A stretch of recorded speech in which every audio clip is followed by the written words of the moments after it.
Cümleten selamünaleyküm arkadaşlar. Ben İzzettin Üser. Kanalıma ve videoya hepiniz hoş geldiniz. Bugün yeni bir videoyla sizlerle birlikteyiz arkadaşlar. Biliyorsunuz ağırlıklı olarak hayvan pazarlarında çekim yapıyoruz. Bugün kabuğumuzdan çıktık arkadaşlar. Kıvanç abimizin yanına geldik. Kıvanç abimizi tanıyanlar illaki içinizde vardı. Daha önce kendisiyle bir tavuk videosu yaptık. Vardı, aynen. Yapmıştık. Tabii o zamanlar sayı azdı arkadaşlar. Kıvanç abimiz 150 tavukla başlamıştı bu işe. Şu an sayı 800'e çıkardı. Biz de sizler için 800 tavukluk bir çiftliğin kurulum maliyetleri, gelirleri, giderleri hakkında bir video yapmak istedik. Bizlere çok talep var arkadaşlar. Çok soru geliyor. Abi nereden yark alabilirim? Nereden çadır alabilirim? Bu işe girsek yumurtayı satabilir miyiz? Bunların bütün cevaplarını bugün Kıvanç'tan alacağız. Öncelikle selamünaleyküm Kıvanç. Aleykümselam, hoş geldin tekrar. Hoş bulduk kardeşim. Nasılsın? İyi, çok şükür, seni sormalı. Biz de iyiyiz. Ya uzun zamandır bu videoyu yapmak istiyorduk. Bugüne nasipmiş. Aynen öyle. Bayağıdır bekliyoruz. Yağmurlar yapamadık. bir Aynen türlü. öyle. Ama tabii ki sizler için bu ertelemeyi artık sonlandırdık arkadaşlar. Bugün birlikteyiz. İğneden ipliğe ne detay varsa hepsini sizlerle paylaşacağız. Bu işe girmek isteyenler varsa da bence öncelik güvenilir birisiyle çalışmak, güvenilir Aynen bir öyle. firmayla çalışmak. Bunun için de zaten bize gelen sorulara biz hep sana yönlendiriyoruz. Aynen.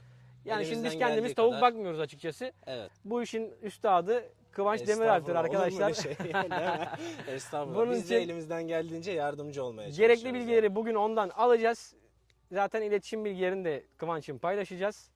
Siz de onunla iletişime geçerseniz emin ellerde olacağınıza ben güvence veriyorum arkadaşlar İnşallah. size. Bu arada arkadaşlar Kıvanç Demiralp yeni bir YouTube kanalı açtı. Onun da kanalına açıklamaya bırakacağız. Videonun içinde de bırakacağım. Kanala abone olup takip etmeyi unutmayın. Kendisi yeni videolar paylaşmaya başladı. Kaç tane videomuz var 3 kanalda? tane videomuz var şimdi. Bir merhaba YouTube videomuz Evet. var. Güzel. Bir yine maliyet videosu çekmiştik. Bu videoyu zaten benim Aynen. kanalda da böyle tahtalı bir şekilde paylaşacağız. Aynen öyle. Üçüncüsünde de gelmeden önce, geldikten sonra neler yaptım onlardan bahsettim. Bu videoda dördüncü olacak. Dördüncü video bizde nasipmiş arkadaşlar. Aynen. Dediğimiz gibi yani takip etmeyi unutmayın. Bu işe başlamak isteyenler, kafasında soru işaretli olanlar, verim konusunda sıkıntı yaşayanlar Kıvanç Demiralp kanalını takip ederlerse bütün sorularına da buradan cevap alabilirler diye düşünüyorum. Elimizden geldiğince yardımcı olmaya çalışıyoruz. Instagram'dan yazanlar var. Teşekkür mesajları almaya Evet. başladım. Şöyle yapman lazım değil de ben olsam böyle yapardım diyorum. Arttı abi verim diyor. Ve bana o yeter zaten. Allah razı Daha ne olsun. olsun, değil mi? Aynen, bitti gitti. Şimdi arkadaşlar burada hafife alınmayacak bir konu var. Kıvanç'ın yaptığı bir iş şurada bir başarı hikayesi bence. Önce Teşekkürler. koyunculukla başladı. Sonra tavuğu ek olarak yapıyordu.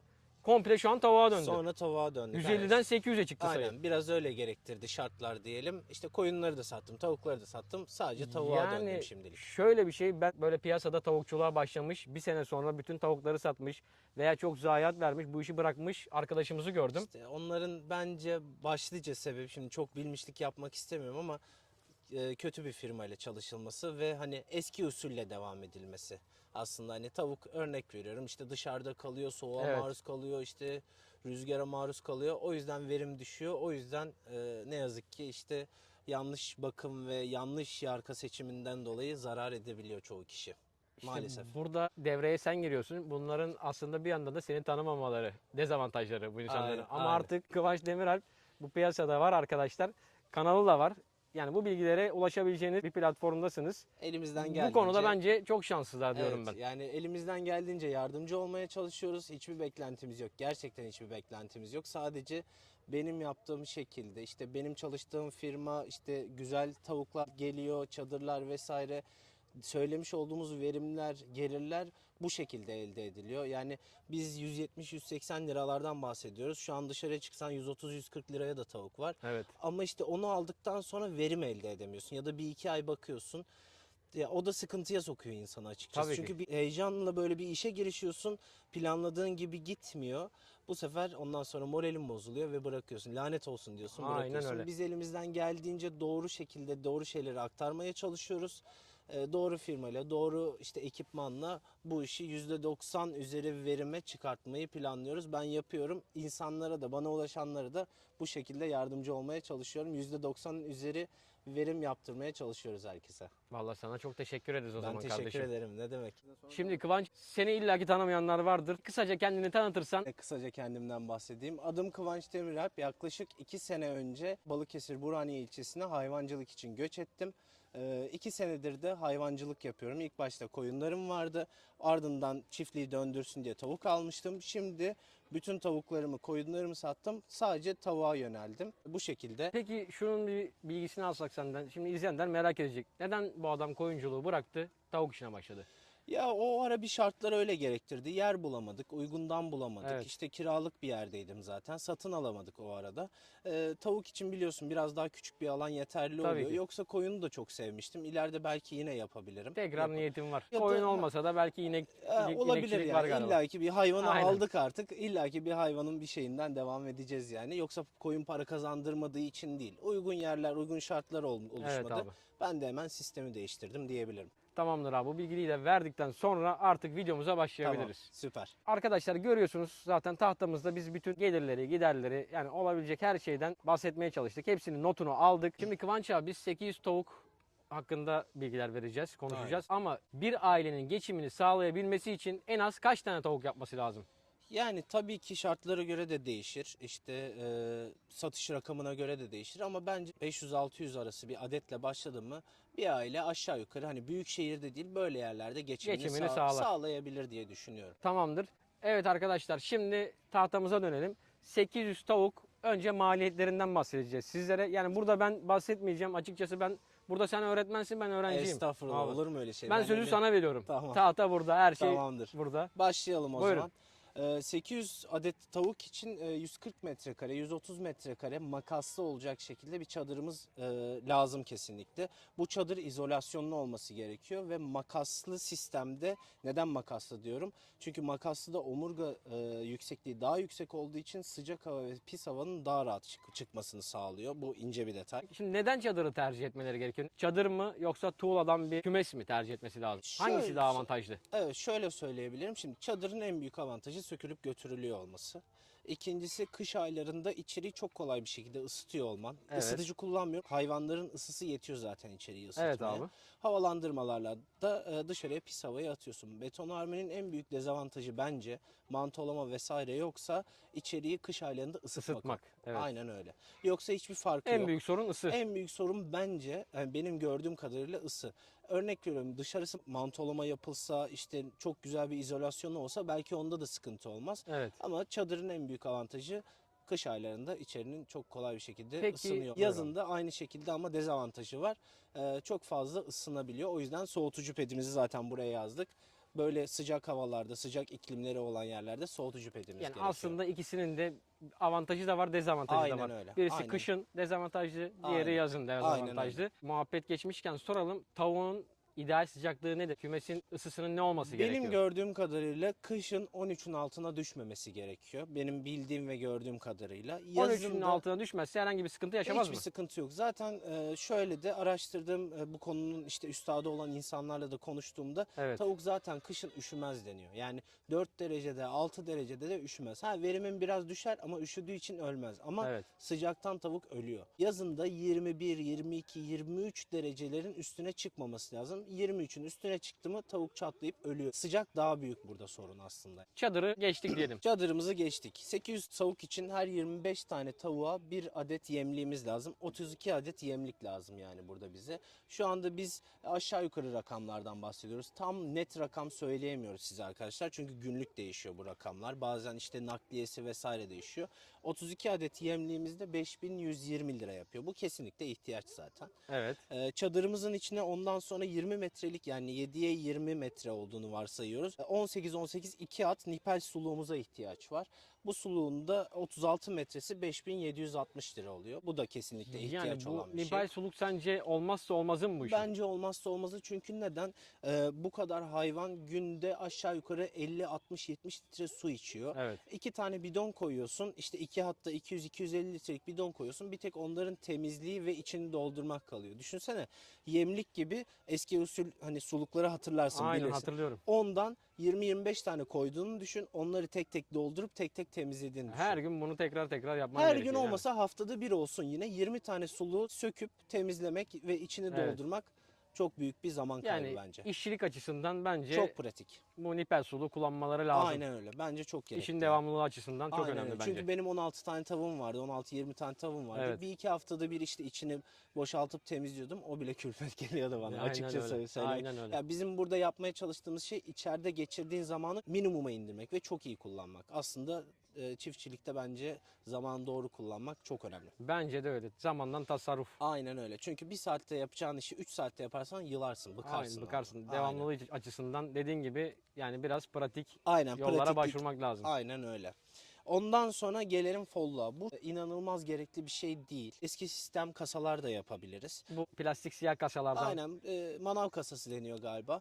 Onlardan da yapabiliriz. Onda da benim bildiğim her 10 tane tavuğa bir tane kasa olması gerekiyor. Ama siz bunu işte örnek veriyorum 800 tavuk için 80 kasa değil de 90-100 kasa yaparsanız daha rahat, olur. olabilir.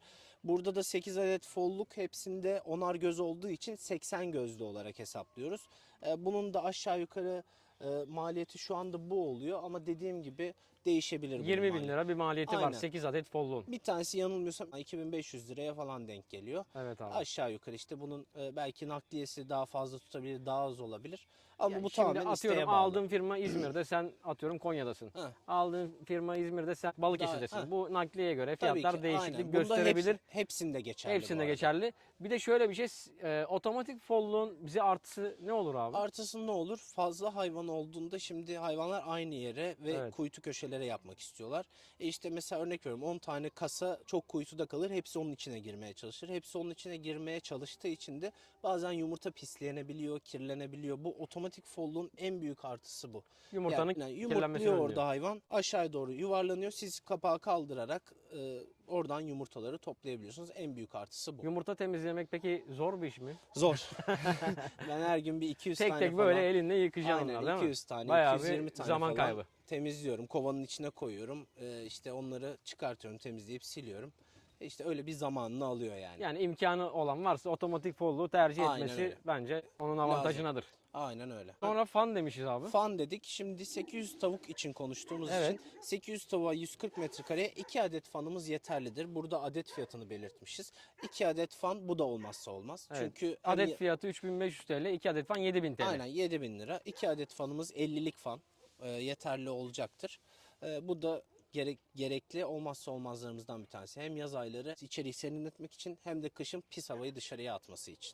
Peki bu pis havanın tavuğa bir zararı var mı ya İlla da ki verimini var. düşürmeye Aynen etki öyle. midir? Şöyle düşün, pis bir yerdesin, pis kokuyor etraf, sen Evet. keyifli değilsin, keyifli su bile içemezsin. Bu hayvanlar da öyle ve ciğerlerine de zarar veriyor. Gübreden çıkan amonyak, asit ciğerlerini yakıyor. Bu tabii ki hem sağlığını hem verimi etki ediyor. Evet abi. Onun dışında soğutucu pedimiz var. Soğutucu ped sadece böyle İzmir, Balıkesir, Afyon, çok sıcak olan yerler. Yazın Yazın sıcak olan yerlerde soğutucu bed şart galiba. illaki, çünkü çadırın içini bir şekilde soğutmanız gerekiyor. Bu da o işe yarıyor Yine biz zaten. sıcak iklimdeyiz. Sen Aynen. soğutucu bed kullanıyorsun. Mesela Kullanıyorum. yazın kaç derecelere çıktı kümesin içi? Bu- Buna ihtiyaç duydun. Bu yaz ben şöyle söyleyeyim, hayvanlar ilk geldi Mayıs'ta geldi. Haziran ortası gibi 32 dereceyi gördüm ben içeride. 32 derece gördüm. Onu görmeden önce zaten lazım diye ben hemen siparişini verdim. Evet. Soğutucu pet geldikten sonra 23-23,5'u anca tutabildik 3 tane fanımızla beraber. Bu sene de inşallah üstünü full tente yapacağım. Gölgede kalacak. Daha da serin Daha da olacaklar. serinleteceksin Aynen. içerisini. Peki bir verim kaybı yaşadın mı 32-33 derecelerde? Yaşadım. Yani şöyle söyleyeyim, o zaman 900 hayvan vardı. O kılavuz atma dönemine geçtiğinde 700-720 civarlarından direkt 560-570'lere indi. O kadar bir düşüş oldu yani. Çok indi ve hani soğutucu beti kurmasaydım daha da inecekti o hayvan. Zaten o ara zayiatlar da oldu, ölüler oldu vesaire. İyi ki onu tam zamanında söylemişim. Tabii ki zayiat oldu, biraz Evet. verim düştü de yakaladık yani onu. Kötünün iyisi diyelim, devam edelim. Aynen öyle. Şimdi ne demişiz? Tabii ki yarka fiyatı. En çok maliyet tutan da galiba yarka. Ama şöyle bir şey, bu işin en önemli kısmı da bu. Tavuk düzgün olmazsa çünkü istediğin yemi ver, istediğin kadar kaliteli bak, istediğin kadar güzel olsun, dışarıda dolansın. Hayvanın geninde yoksa o verimi elde edemezsin. Bizim burada konuştuğumuz şey o zaten. Evet. Güzel bakım, güzel hayvan. Bu kadar. Şimdi hayvanın kalitesiz olması, 16 haftalık diye gelmesi gerekirken daha küçük gelmesi. Aynen. Bunlar yaşanabilecek sorunlardan. Bu sektörde zaten benim en çok duyduğum şeyler o. İşte Sarı'nın çiftliği hesabına Evet. yazanlar, YouTube'da kanalın altına yorum atanlar. İşte biz aldık 16 hafta diye geldi, 4 aydır bakıyorum yumurta vermiyor. Ne yapabilirim? Vallahi hani ona diyebilecek hiçbir şey bulamıyorum. Yani. Çünkü o hayvan gelişimini tamamlamamış daha. Hani gelişimini tamamlamadığı için o saatten sonra sen ne yaparsan yap büyük ihtimalle olmayacaktır. O yüzden arkadaşlara söylüyorum ya, biz burada 800 adet hayvanı 180 liradan hesapladık. Evet. Ya bu yerine göre yine değişebilir. 190 olabilir, 190 adete göre de değişebilir. 195 olabilir. Ama şu anda 170 liranın altında herhangi bir tavuğa dönüp bakmasınlar diye tavsiye ederim. Yani fiyat ucuz diye orayı tercih etseler de bu iş bir ileriye sonraki- dönük baktığınız zaman sizin cebinize Çok daha büyük büyük ihtimalle. zararlar açabilir değil mi? Doğru Aynen, mu? çok büyük ihtimalle. Düşünsene, cebinde örnek veriyorum 300 bin lira param var. Hepsini Evet. ona yatırmışsın. Bir geliri elde edeceksin diye planlıyorsun. O geliri elde edemiyorsun. İş patlıyor elinde Aynen gibi bir öyle. şey oluyor. Yani bedavadan cebinizden para çıkmış oluyor Aynen arkadaşlar, öyle. öyle söyleyelim. Şimdi biz maliyetlerden bahsettik. Atladığımız bir konu yok galiba, değil mi Yok, abi? bence aşağı yukarı maliyetlerimiz bu şekilde. Bu isteğe bağlı, opsiyonel dedik. Soğutucu pet sadece sıcak iklimlerde Aynen. dedik. 30 dereceyi aşan yerlerde dedik. Onun dışında A kalite yarkamız var. Nipel sulumuz, yemliğimiz, çadırımız kesinlikle gerekli. Fanımız kesinlikle Kesinlikle gerekli. Yani bunu örnek veriyorum. Şu maliyetten follow istemiyorsanız 20 bin lira Aynen, düşürebilirsiniz. çıkartabilirler. Aynen. Soğutucu Yani- pede ihtiyacınız yoksa Onu da 35 bin lira, çıkartabilirler. 250 bin lira diyelim aşağı yukarı. 800 tavuk bize maliyeti, çadırı, her şeyi dahil 285 bin lira demişiz. Aynen. İsteğe bağlı, bölgeye göre değişiklik gösterebilecek, ona göre fiyattan çıkartabilirler. Aynen, çıkartabilirler. Şimdi tabii ki şöyle ellerimizi avuçlayalım. İşin güzel kısmına Güzel göre. kısmına geldik. Hep cepten mi gidecek? Biraz da Biraz cebimize da para gelsin. girmesi O kadar lazım. yatırım yaptık. Değil mi? Bir O geri kadar dönüşü yatırım olması yaptık. gerekiyor. 800 tavuğun gelirleri hakkında da bir konuşalım bakalım Kıvanç abi. Tamam. Dediğimiz gibi A kalite yarka alıp bunu düzgün bir şekilde bakıp ihtiyaçlarını karşılarsanız Evet. %90 verimi zaten alırsınız. Yani alırsınız diyorum, böyle çok bilmişlik yapmak istemiyorum ama düzgün Alıyorum. firma alıyorum. Alıyorum Ben diyor alıyorum. musun? Alıyorum. Hatta %94-95'i de gördüğüm oldu. Şu an dün mesela içerisi 8 dereceye düştü. Bugün de 710 yumurta topladık.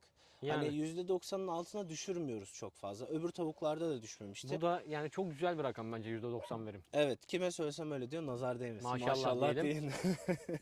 Aslında %93-94 de oluyor ama biz bunu ortalama %90 diyelim.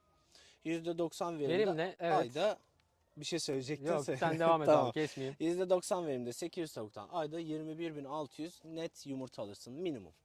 Yani dediğimiz Bu rakamlar. rakam daha da üste çıkabilir. İşte çıkar 21.700 olur, 800 olur. O bırak senin cebine kalsın yani. Hani fazla olsa cebine kalsın. O da ek maliyetlere gitsin diyelim biz Aynen, mesela. aynen öyle. 21.600 yumurtamızı aldık.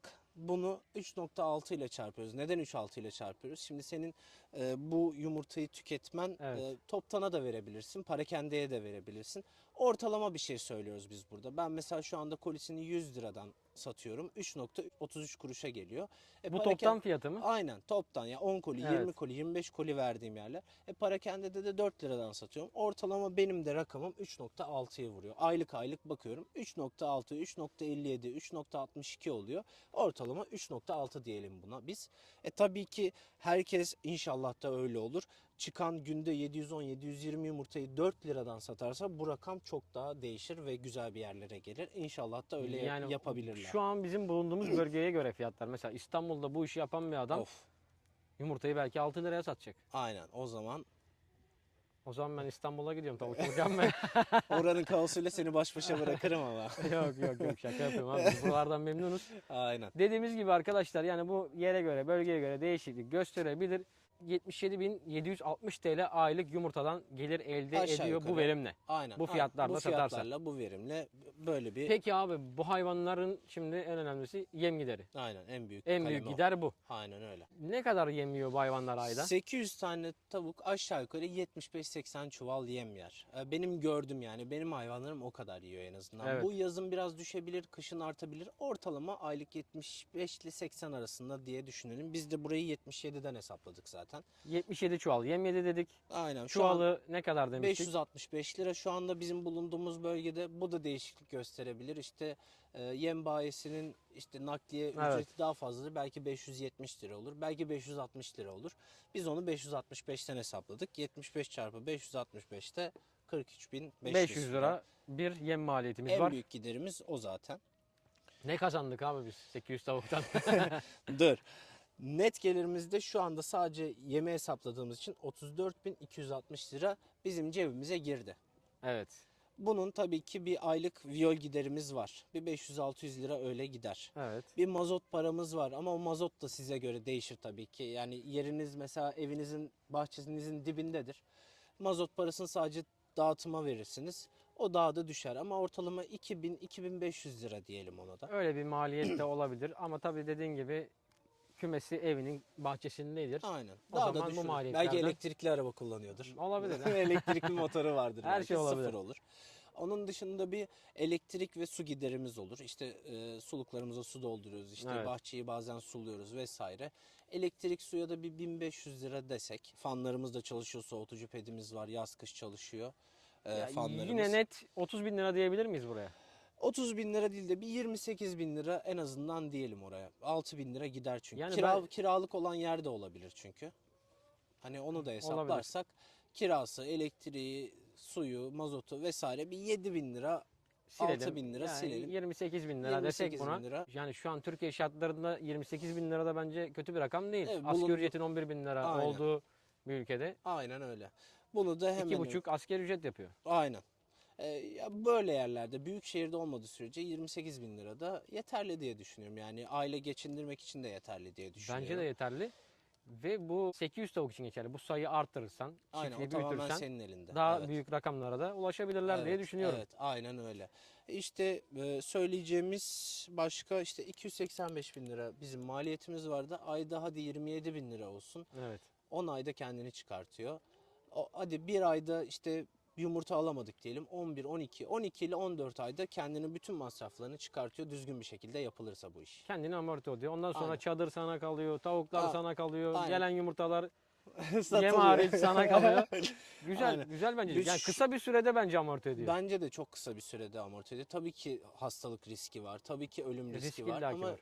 risksiz hiçbir iş yok yani. Yani O peki yüzden hastalıktan korunmak için dikkat etmesi gerektikleri şey nedir? En fazla ya da kümese girerken uygulaması gereken bir şey var mı? ben şöyle yapıyorum. Ne yapıyorsun? Sen ben kendi yaptığımı uygulamalarından anlatayım. bahset bize abi. Girerken zaten botları kireçli işte çamaşır sulu suyumuz var. Ona bu daldırıp çıkartıyorum. İşte öyle giriyorum. Benden başka kimse sadece siz girdiniz. Nuri ve Evet. sen girdik şeye. Onunla da zaten üstünüzü başınızı sıfır getirmişsiniz. Aynen abi. Benden başka hiç kimse girmiyor kümese. Örnek veriyorum. Vitaminlerini yapıyorum işte her 15-20 günde bir. 3 ayda bir ilaçlarını, veba bronşit ilaçlarını veriyorum. Şu an ilk defa verdim. Hatta bugün verdim onu da. Bugünden 3 ay sonra bir daha vereceğim. Ondan sonrası hani elimden geleni yapıyorum. Ondan sonra hastalık gelirse yapabilecek Yani hiçbir yapacak şeyim bir şey yok. yok. Ben elimden gelen bütün şeyleri alayım da Tedbirimizi tedbirimizi alıyoruz. alayım da ondan sonrası gerisi Allah'tan diyelim. Evet Kıvanç abi çok güzel anlattın. Bir de bizim merak ettiğimiz senin hedeflerin nedir burada? Daha böyle çiftliği büyütmek, sayıyı arttırma niyetin var mı? İlerideki hedeflerimiz nelerdir? İlerideki hedeflerimiz o da biraz zorunlu olduğu için olacak. Şimdi bu hayvanların içine başka hayvan alamıyorsun. Dışarıdan başka bir hayvan buraya Kesinlikle katmak ben sokmuyorum en azından. sokmuyorsun. Aynen. Şimdi aynı çadırdan yanına bir tane daha kurmam Evet. gerekiyor. Çünkü neden? Bu hayvanların verimi düştüğünde ben yavaş yavaş artık kesime gönderip ya da kesip yeni hayvan almam gerekiyor. Bu hayvanların içine de hayvan atamadığım için ekstra bir tane çadır kuracağım yanına. Aynı sayıda 1000 adet sayıda. Onlar kılavuz atmaya başladığında bunların çoğunu elimden çıkarmış olacağım. Müşteri de kaybetmeyeceğim. Evet. Aynı şekilde hayvanlarımı sıfırlamış olacağım. Bir tane çadırım da ondan sonra yanında boş kalmış olacak. Gerekirse oraya hayvanı 3-5 ay sonra alırım. Gerekirse 10 ay sonra alırım. 2 tane kümesim olmuş olacak yani. Çok güzel. O zaman bu işte Hedefim böyle bu. sabit kalma düşüncemiz yok. Yükselteceğiz. Evet, Geliştirme yükselteceğiz. hedefimiz var. Biraz da zorunluluktan ama yükselteceğiz. Peki bu şu an Yarka'dan aldı, yumurtlamaya başladı. Bu tavuğun kullanım süresi ne kadardır? Ne kadar kullanabilirler bunu? Onunla ilgili çok net bir bilgim yok çünkü Evet. yapmadım, bilmiyorum. Benim ama bundan önceki hayvanlarım en son 18 aylıktı. Ben hala %92 verimdeydim. 18 18 aylıkken ay boyunca %92. 92'nin altına Yani düşmedik. bizim bildiğimiz eminim bizim sorduğumuz, öğrendiğimiz 2 sene, 2 Evet. sene sonra verim biraz düşmeye başlıyor. 2 sene sonra kesim İşte öneriyorlar bakalım diye biliyorum. bu hayvanlarda onu göreceğiz işte. Bunları 2 burada seneyi tecrübe edeceğiz. aynen doldurduktan sonra bazısı da diyor ki işte serbest gezen yaptığın için biraz daha o süre artabilir. Çünkü sağlıklı oluyor. Toprak yiyor, taş yiyor hayvan. Dışarıda işte dolaşıyor. Evet. Belki işte o süre ne kadar uzarsa senin için o kadar iyi aslında. Ben yani orada da hedefim aslında 24 ay değil 30 aya çıkartabilmek. 30 ay boyunca %90 alabilmek ama bakalım kısmet. Abi bir de şöyle bir önemli noktaya değinmek istiyorum. Şimdi illaki çok sayıda başlamak isteyenler olacaktır. Başlarken sence birden 800 tavukla başlamak mantıklı mı? Değil.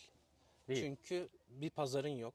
Bir şeyin yok. Her gün sana düşünsene 720 tane yumurta. Her gün 20-25 Evet. koli yumurta. Satsam bile geri gelen, ertesi gün geri gelen bir şey. Bu işin en zor tarafı zaten satış ve pazarlama. Ha kendine güveniyorsan ben satarım, bakkal bakkal dolaşırım, parayı Gerekirse kendi pazara çıkarım çıkarım diyorsan yap. yap. Ama, Ama işte ben oturacağım kümeste yumurta almaya ha, gelsinler ben diye biraz da bekleyeceksin. kendime zaman ayıracağım, başka işlerimi yapacağım dersen Diyorsan yapma. 500 adet falan bence ilk etapta ideal. Sen peki zorluk yaşadın mı? 150 tavuktan 800 tavuğa çıktın. Yaşadım. Yaşadığın zorluklar oldu mu? Nasıl Aynen. atlattın bu zorlukları? Şöyle ilk başta sıfırda zaten 150 tavukla başladık. Onda çok fazla sıkıntı yaşamadım. Ondan 12 ay sonra benim zaten hali hazırda bir pazarım vardı ve biliyorsunuz yani yumurta yetiştiremiyordum. 6 katına çıkarttık. O halde bile yani ben yumurta yetiştirmiyor halimle bile ilk bir ay boyunca yumurta satışında zorlandım. Neden? Çünkü yeni bir pazar bulman gerekiyor. Tabii ki. Yeni insanlar bulman gerekiyor. Yumurta boyutu biraz küçük oluyor. İnsanları ikna etmen zor oluyor. İlk 1-2 ay bunun Zorluğunu sıkıntısını çektin. çektim ama ondan sonra şu anda da yetişmiyor Ama mesela şu anda yumurta. yumurta istiyoruz derseniz randevuyla yumurta alıyorsunuz Aynen, arkadaşlar. maalesef Öyle 1-2 söyleyeyim. gün, Yani 1-2 güne. 1-2 gün Aynen, sonra anca alabiliyorsunuz. İşte azim ederseniz her işte başarılı olabiliyorsunuz. Aynen öyle. Burada tabii en iyi örnek Kıvanç abi. Estağfurullah. Biz bir şeyler yapmaya çalışıyoruz. İnsanlara da yaptığımız şeyi en doğru şekilde göstermeye çalışıyoruz. Çok teşekkür ederiz abi. Rica ederim. Kıvanç abi son olarak izleyenlerimize, bu işe yeni başlamak isteyenlere önerilerin nedir abi? Çok fazla adetle başlamamaları. Burada biz hesaplama yaptık. 1000 adeti hesaplayıp parası güzel olduğu için 1000 adetle girmemeleri. İlk başta Evet. bir küçükten girip işi öğrenmeleri, pazarı oluşturmaları, hayvana nasıl bakılır onları öğrenmeleri. Ondan sonra zaten yine senin elinde. Yani hayvan alıp yeni bir şey kurmak, hayvan adetini arttırmak zaten çok kolay. En kolayı. Aynen. Alo bana 500 tane tavuk, Aynen, bana bir bitti. tane çadır. Aynen bitti gitti yani. Yani Bu işin en önemli tarafı o bence. Bir de biraz araştırıp herkesin söylediğini dinleyip ama yine kendi bildiğini yapmaktan geçiyor. Bence ben öyle yaptım en azından. Çok şükür başarılı olduğumu düşünüyorum yani. aklımıza takılan soruları, en çok merak edilenleri sormaya çalıştık. Atladığımız, unuttuğumuz bir şey varsa dediğimiz gibi Kıvanç Demiralp sosyal Aynen. medya adresinden veya Starının Elimden- Çiftliği Instagram adresinden. Elimden geldiğince yazmaya çalışıyorum. YouTube Herkese kanalım, yazıyoruz. YouTube kanalımızın ismi Kıvanç Demiralp. YouTube Aynen. kanalından hepsinden ulaşabilirsiniz artık nereden istiyorsanız. Abi şimdi tavuk almak isteyenler bizim videolarımızı izleyip bize ulaşıyorlar. Abi tavuk almak istiyoruz. Nereden Evet. alabiliriz? Çadır almak istiyoruz. Hepsi- Nereden alabiliriz? Hepsi için yardımcı olabiliyorum ben. Bizim- Çalıştığım firmayla irtibat kurdurup güzel bir şekilde düzgün bir fiyata bu kalitede hayvanları sağlayabiliyoruz. yani. Yardımcı oluyorsun değil mi? Aynen öyle. En azından da güvenilir bir yerden alışveriş yapmış oluyorlar. Şu anda da zaten Kütahya'ya ve Adana'ya 2 tane sevgili arkadaşlarımıza kurdurduk. Evet. Hayvanları da geldi şu anda 1-1,5 ay sonra da verime ulaşırlar. Oradan da bir video çekeriz. İnşallah, inşallah abi çok iyi olur. Yani dediğimiz gibi arkadaşlar bu işe yeni başlayanlar öncelikle güvenilir kişilerle Aynen. irtibat halinde olmaları. Bize gelenleri biz zaten her zaman Kıvanç abiye yönlendiriyoruz. Çünkü ben Teşekkürler, kendim sağ olun. tavuk bakmıyorum. Bir yerden çadır almadım, tavuk almadım. Ne desem yalan olur. Biz bu işin ticaretinde değiliz açıkçası. Öyle söyleyelim. Bizim bu işlerden herhangi bir kazancımız yok. Sadece istiyoruz ki insanlar İnsanlar üretsin, mağdur olmasın. mağdur olmasın, üretsin, para Aynen öyle. kazansın. Bizim yaptığımızdan daha iyisini yapsın. Aynen öyle. Yani piyasada çok dolandırıcı firma var. Onun için herkese aldanmayın. Dediğimiz Çok gibi. araştırın, iyi araştırın. İyi araştırın. Bu işte biraz da referans önemli. İşte görüp almak, işte 160 lira değil de Evet. 170 lira verip en azından bu hayvanın geleceğini bilmek. Aynen öyle. Referans burada bence en önemli. Yani bu sorunlar daha önce hep yaşandı. Hiç bunlara şahit olduk. O yüzden bunları size böyle üstüne bastıra bastıra söylüyoruz ki sizler de aynı Aldanmayın. sorunları yaşamayın diye. Aynen. En büyük şey o zaten. Instagram'dan da bana yazıyorlar işte geldi hayvanlar işte Evet. 2 aydır bakıyorum vesaire. O kadar üzülüyorum ki gerçekten yani yapacak bir şey yok o saatten sonra. Aynen öyle abi. İşte bunların önüne geçmek için de sizleri bilgilendirmeye çalışıyoruz arkadaşlar. Elimizden geldiğince. Aynen öyle. Bizi dinlediğiniz için hepinize çok teşekkür ederiz. Videomuzun sonuna geldik. Videomuzu beğenmeyi, paylaşmayı, kanalımıza abone olmayı unutmayın arkadaşlar. Kıvanç abi son olarak söylemek istediğin bir şey varsa buyur. Teşekkürler. Herkese izlediği için teşekkür ediyoruz. Bir sonraki videoda görüşmek üzere. Görüşürüz arkadaşlar.